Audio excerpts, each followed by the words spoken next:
Let's clear up the confusion between a minimum wage and a living wage. A minimum wage is the amount employers have to pay by law to people in exchange for their labour. The Green Party supports a living wage. This is something different. It's a wage you can live on without benefits and tax credits being needed to top up your income. Now the big question has to be, why don't employers pay their people enough to live on, a living wage?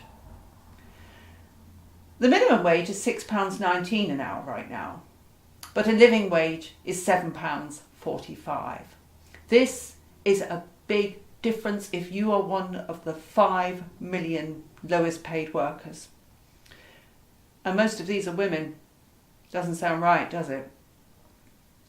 The minimum wage is not enough to live on. Of course, employers should pay people enough to live on, because if they don't, the taxpayer has to make up the shortfall through the benefit system. A living wage is not legally enforceable, but it should be.